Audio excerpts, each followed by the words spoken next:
Hello, everybody. Today we're going to be talking about how you should not be trying to fill your workshop alone. Before I jump into that, I want to invite all of you to come to the Endless Enrollments live event happening very soon, July 22nd to 24th, where we're going to dive into this topic and much more about how to not only create a workshop, but create a system, a client enrollment engine that can fuel and fill your events, fill your programs for years and years to come. It's going to be an exciting time. There's a free, there's a free ticket and there's a VIP upgrade. So I hope that you will join me there, and there'll be a link in the show notes for you to grab and just come join us. All right, we're going to jump into our topic right now. Hold on just a second while I let some people in. Yay, we're going live here. All righty, hang on. There we go. So today's topic is all about working with partners to fill your events. And to be honest, this is one of my favorite ways to do it. It's one of the ways that I have used for years, and it has filled my events wonderfully. So it's one that I recommend for everybody. And I'm welcoming people into my live Zoom room right now. Hey, everybody. We are jumping right into the topic. And those of you watching this video, if you want to come live to the Zoom Speakeasy Cafe where you can actually ask questions and interact with me, then we're going to have a link in the show notes for that as well. But today we're talking about one of the fastest ways to grow your workshops without relying on social media all the time, or totally relying on social media and trying to, chase after those people. This is one of the top questions I get asked all the time is how do you get people to show up at your workshop? Many coaches believe that they need a bigger audience before they can do a workshop. You don't. You don't really need a bigger audience. You can actually borrow somebody else's audience. Other people's audience is OPS, it's sometimes called. What you need is better relationships.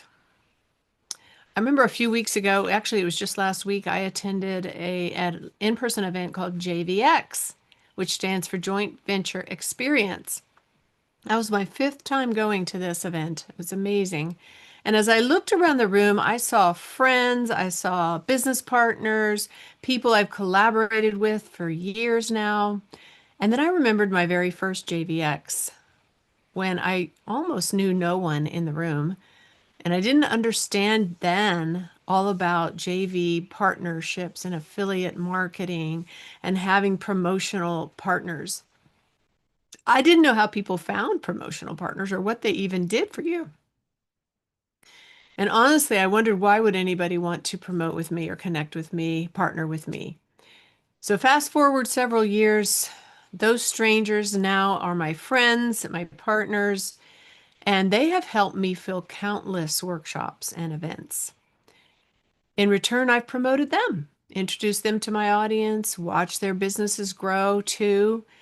And right now, we're actually promoting Endless Enrollments Live, which I just talked about. One of my partners has already referred to, or already has over 100 people that have registered for my event. From one of my partners, over 100 people are now registered for my event. And it's not because of advertising. I'm not paying ad dollars. I'm not paying for an ad. And it's not because I have a huge media following or social media following. It's because of this one trusted relationship. I promoted her event a couple months ago, sent people over to her, added value to my own list because they were able to participate in what she was doing, which was something I don't teach. And now she's promoting me, right? So that one relationship is paying off big for me for this current event that we're promoting right now. So this is my top strategy for filling my events. And most people will ask me, how do I get more followers? But the better question is actually what already has the audience, who already has the audience that I'm trying to reach? Who already has an audience? So even if you don't have an audience yet, or it's very small, ask yourself who has the audience I'm trying to reach so that you're not trying to do this all by yourself. And when somebody already has your audience that trusts them and they recommend that their people that already trust them go to your event, then you've already built some trust. You've actually borrowed their trust. But it gives you credibility because these people trust this person and they already are come to your event already believing that you're worth listening to because this person recommended them. That's really incredibly powerful. So I want to talk about three keys to these strategic partnerships. Number one, number one is very important. And when I start teaching this to my people, I have to really zero in on this because the first thing they want to do is just find people to promote them. Let me just go ask people to promote me. But that's not the right strategy or the right approach. It starts with relationships. Relationships before request. Write that down. You've got to build the relationship first. This is a long-term strategy. It's not a short one. So what I recommend is you start now building those relationships. And when you meet somebody that has your audience, and it might be somebody that has a bigger audience than you, that's okay. Build a relationship. Don't meet them right away and say, hey, would you promote me? And certainly if they have a bigger audience than you, they're going to be like, well, who are you? And why should I promote you? Because our JV partners, all of us, are very protective about our email list, right? We don't want to be over promoting or what they say, burn their list by just promoting this person and that person. They want to know who you are first. So get curious about them first, learn about them, support them first. That's what I did with this one partner that has already brought me over 100 opt-ins or registrations to my upcoming event. I promoted her first. She's somebody that I've known about since I started coaching. She's much more advanced than I am and pretty well known. And I met her at a in-person networking event, not the one I just went to, but another one. And she happened to sit at my table. And I was like, oh, hi. Hey, I'm really happy to meet you. I've been on your email list for years. I've been following you for years. I'm just really excited to meet you in person. And so we chatted and got to know each other. And then I told her I would love to promote her. What can I do to promote you? I started there. And that builds trust, right? And sent her a few customers as well. So start looking around and go to networking events and looking around at who do you know that serves the same audience that you do and begin to reach out and just build relationships first. The second thing is you want to create a win-win partnership. It's not just about them promoting you, it's also you adding value to their audience by what you're promoting, you know? So a lot of times people will say, well, why would you want to promote somebody else? Isn't that competition? No. You want to find the partners that are not doing the exact same thing you're doing, but they are serving the same audience in a different way. So that when you're promoting them, you're actually adding value to your audience because you're introducing your audience to what they do. And when they promote you, you're adding value to their audience and they're adding value to their audience by bringing you along and introducing you and what you do so that their audience gets to experience that and learn from you. So it is a win-win. The best partnerships help everyone. You, your partner, and both audiences. And I've had people on my email list thank me for introducing them to someone, thank me for promoting someone else because they got to go take advantage of that leader and that mentor and learn from them something different that they need and they want, but I don't teach, right? So that's so important to remember that this is about win-win partnerships. This is about us building businesses together. This is about adding value to all of our audiences and making, our our world a better place. And for me, it's the coaching industry, making it a better place, because I don't teach everything that coaches need to know. There are things that I'm always looking around for, who teaches this and who teaches this and who teaches this, because my audience needs to know that, but I can't teach everything. And the third key here is to think long term, as I said a few minutes ago. Some of my best partnerships took months and even years to develop. I've been doing this for years now. I have partners that we have cross promoted for years, back and forth. And it's a regular thing. And I've gotten to know them and they've become my friends, trusted colleagues, genuinely friends. One of them has been my roommate at a couple of in-person events, and we're going to be roomies again at a cruise, the Marketers Cruise, which is a fabulous place to go and network. I'll drop that link in the chat as well. There's so many of these wonderful events coming up. I'll add links to the ones coming up that I highly recommend that you go to in person.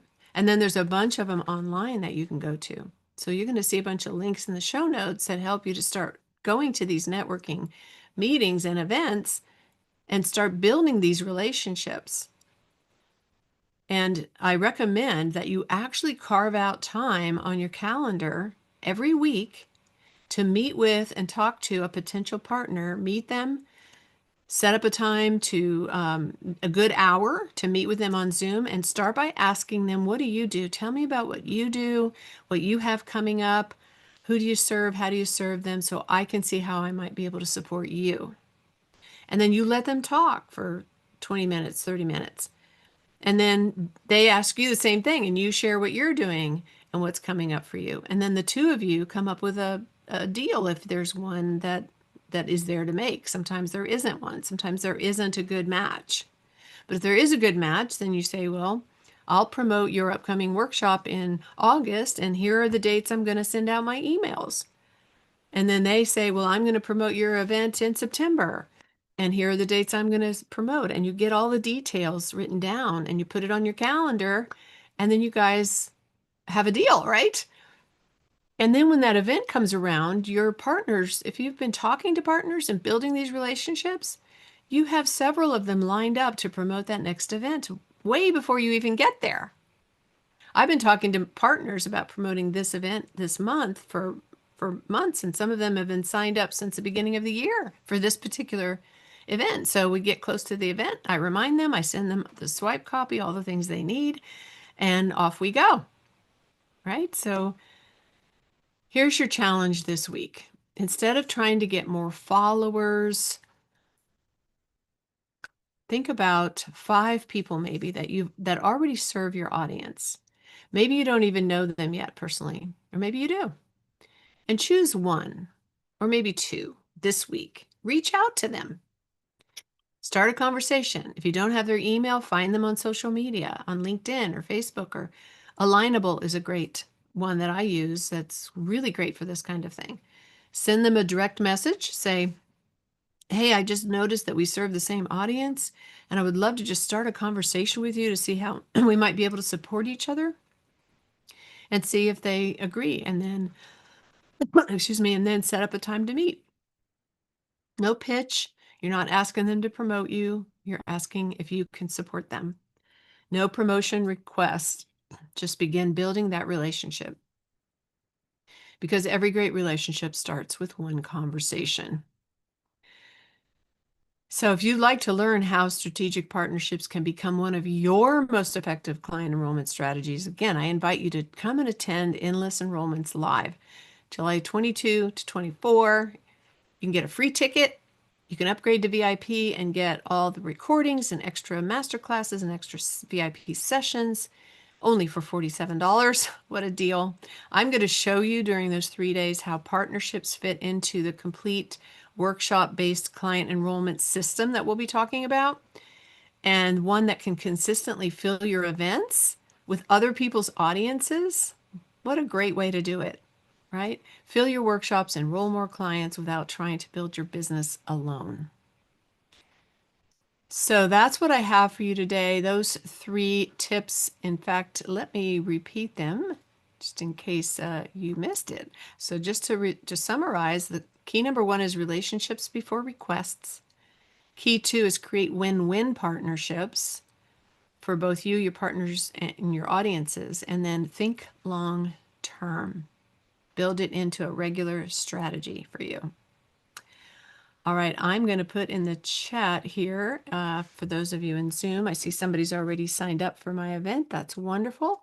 It's just endlessenrollments.com, and I'm super excited in endlessenrollmentslive.com. Super excited about this event. It's a new one. It's different than what I've done before. It's going to be an amazing event, and we're going to have a lot of fun. You're going to have so much mind-blowing insights. You're going to walk away with your Prosper Business blueprint, actually. It's this workbook, but it's more than a workbook. It's a blueprint you're going to build over those 3 days. We're going to do a lot of that work together during the 3 days, and we're going to have breakout sessions where you can share with each other what you're building. We're going to have what I'm now calling love seats, where you can come up and ask a question or you can share what you're building and get insights and feedback from me. And we're going to give you time to actually work on it and not just sit there listening and being overwhelmed by information. This is a implementation type of event where transformation can happen, where you can become and discover the leader you're always meant to be, step into the room with confidence, build your workshop system, learn how to fill those workshops, learn how to promote them, and learn how to turn them into a client enrollment machine or engine that keeps your business and your programs full and filled up with the right clients for years to come. It's going to be amazing. All right, so I now will just open up the room. If anybody here would like to ask a question or make a comment, we can spend a few minutes here chatting. So the two of you that are here in the room with me, Lori or Irina, do you have anything you'd like to ask or share? I'm glad that you're here. Oh, you have to jump off. Oh, okay, bye. All right. Irina, did you have anything to share or ask? Well, not that I'm very much with you, and I thank you for reminding. I actually there are several people who I need to reach out and kind of not doing it, and I Hmm. feel that it's really time to start making those refreshing those connections, because knowing people for years, as you said, and with the way how my business evolves and where what I'm developing. If 2 years ago our connections was like nice to meeting you, Right. now we actually probably can do something together. Let's meet Absolutely. again and talk about it. Yes. Yes. Yeah. So start making a list of people that are in that category and make it a priority to show up at these events and look for those people. You know, a lot of times it can be overwhelming to go to one of these events because there's a ton of people in the room, but you're looking for specific people that have your audience and then you reach out to them. You don't have to meet everyone that says, "Hey, I want to meet you," because that can be, yeah, a lot of times you're spending time talking to people that there's nothing there to do together. But the right ones, it's like gold, and I'm always adding new relationships to my list and keeping in touch with them, serving them continually, get on their email list, connect with them on social, make comments on their posts, like really support them, go over and above, and they'll in turn support you. And it's just a beautiful thing.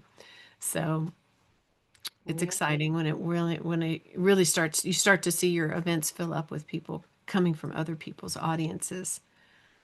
And then you do the same for them. So make it a priority, spend some time doing it.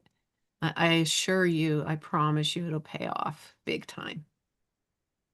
I believe you. I just need to You just to need to do it. activate that system. Yes. Yeah. And one thing that really helps me is I just created a spreadsheet to keep track Hmm. and, put the list of people you're reaching out to and their emails. And then as you're meeting with them and you all agree to do a promotion together, put all the information in there so you don't lose track of who did I say I would promote, who's promoting me, because it's really easy to lose track of that. Hmm. Hmm. And then I put it on my calendar who I'm promoting when, so I don't double up. I just promote one person at a time. And Yes. then you know, I do what I say I'm going to do. I'm a good partner. If I say I'm going to promote, I'm going to promote. And that's not true of everyone. So that's one thing you'll find.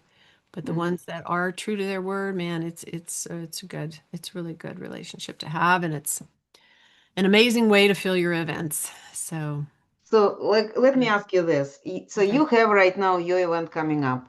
Mhm. At the same time, say my event is coming up, and I may be a good partner for you, but Mhm. we are.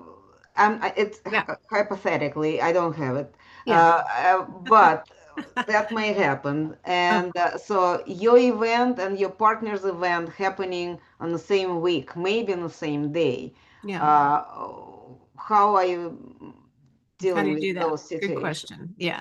So my rule, and most of us do it this way, is that when you're promoting, when you have an event coming up, you're only promoting your event. Like for the whole month of July, well, I have a couple of people I'm just doing a couple of emails for, but as a rule, I don't promote anyone else during that month because, it goes against you and what you're trying to promote. The same thing for them. Like when we're having a conversation and I'm saying, "Hey, I have this event," and they say, "Hey, I have this event."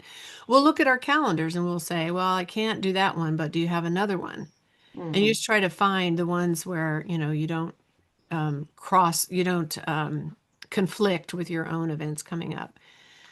Now, I do workshops just 7 months out of the year, and I don't do a workshop the month before my 3 day event or the month of my 3 day event because everything in those 2 months is all about the 3 day event. But when and I won't promote, I'll promote people the month before my event, but not the month of my event. But when I'm doing workshops, I do them so often, I can't say, oh, I have a workshop this month, so I can't promote you because I need Mm-hmm. to be promoting people. Mm-hmm. So I just keep it to where, like the week before my workshop, I'm not promoting anyone else because for a workshop, you don't need a long promotional period, Yes. just a week before. People don't make decisions to come to those until the last minute anyway. But for a 3 day event, you need a longer time to promote because it's 3 days and people need to know about that ahead of time. Yeah. So, you just keep track of your calendar. I have made the mistake of promoting too many people at one time and promoting people when I'm supposed to be promoting myself. So I've learned what to do, what not to do. And that's why, I really recommend keeping it on your calendar and having like a spreadsheet, really, really track it all. And you'll find that there's plenty of times that you can promote them and they can promote you that don't conflict with our own events. So that was a good question. What do you do if, say, so here is your event, Hmm. uh, 3 days event, maybe one day, the whole day event, Hmm. and you are a speaker on somebody else's event at around that time or a week before that, Yeah, your event. How do you manage that? that's another really great question because one of the strategies, another strategy, great strategy to fill your events is to speak on summits, especially or podcasts, which are kind of, you have to be careful with those because the episode might not drop until after your event. Mm-hmm. But summits, I always try to look at what's coming up about 2 or 3 months before my event, and I start speaking on as many. Yes, I'm I always need to do speaking, that. actually. Yeah. And then because when you're speaking on a summit, you have to promote that summit. So you have to again be very careful and strategic about, look at the dates, look at the promotional period for that, and make sure that it's well before you are promoting your own event. So, for example, for this event, I already had 30 or 40 people signed up before any of my JV partners started promoting, before I started promoting. There were already people registered from me speaking for the last 2 months. Mm-hmm. And of course, you need to be reminding those people and keeping in touch with them and reaching out to them and saying, we're so excited you're coming and make sure it's on your calendar. You have to keep it in front of them or they'll forget. But you can do that through automated emails. And I have a VA who helps me and she finds people on social media and direct messages them and says, we're really excited you registered for this event. Don't, come have it on your calendar. What do you want to learn from it? Like creating that excitement but ahead of time. So even if they've registered 2 months beforehand, they're getting reminders and they're getting messages. So, but you do have to be careful. Like I don't speak on summits just a few weeks before my big event because then I can't promote them. Mm-hmm. Sometimes if I'm asked to speak, I'll say I can't promote it, but I can put it in my weekly newsletter, which is an easy way to promote. And I'll put some social stuff out for you, but I can't send solo emails during this period of time. Mm-hmm. And if they're okay with that, then I go ahead and do it. I can speak then. So you just communicate that with the person. I did just sign up to do a giveaway just the other day because I thought, well, I have to promote it, but it'd be cool to be in a giveaway and have my gift in a giveaway right before my event. Because when they download my guidebook on the next page, they get an invitation to come to the event. So Mm-hmm. it could be, a nice little blast. And so I did do that, but you just have to really be mindful of the timing of everything. Yeah, so timing is important part. Yeah. When you're saying promote, this is usually the email campaigns or email social Yeah. media posts. The standard promotion in the industry is that people want you to send 2 or 3 solo emails to your list, meaning that's all the email is about, is their promotion. And then I add them into my weekly newsletter anyway, on top of the solo emails, because I send it out every week. And below my email, I have just stuff coming up. And so I Mm-hmm. put a little blurb in there. So that's a little extra that they're getting from me. But usually people ask for 2 to 3, and then they also ask for 2 to 3 social posts on social media. Um, and they'll send you the emails, and you can usually they'll say go ahead and put it in your own voice, but they send you so you don't have to write the emails Yeah. yourself or the Mm-hmm. social post. And they'll send you graphics that you can use. So um, that's usually it. And sometimes I'll say, if they're requiring 3 emails, I'll say, well, I can't because I don't have it's if I find out about it like really soon, it's happening really soon. I don't have the time because you do have to have these things set up ahead of time Yeah. and know that most people have filled up their promotional calendar months in advance. Mm-hmm. So let's say somebody says, "Oh, do you have any room to do this? I know it's last minute." Then I might say, "Well, I could send one email and put you in my newsletter if that's Yeah. okay." And they'll be like, "Yeah, Okay. sure." All So, right. yeah. And social media post Mhm. picture or something. Okay. Sure. Yeah, that's pretty easy. Just put it out there on social media because you can even promote a couple people at the same time on social media. Mm-hmm. Just you could stagger it where you promote one person on Facebook one day and somebody else on LinkedIn that day and then Mm-hmm. switch it around. Mm-hmm. So, All but right. it's very important. It's a powerful way to fill your events. So Very there you go. important for sure. Yeah. Thank Yeah. you. Well, thanks for coming. Thank everybody for watching this video. Make sure you check out the links below for the Endless Enrollments Live event and extras that I'm throwing in there for you to go to some of these networking events and start finding your partners. And I will see you next Monday at the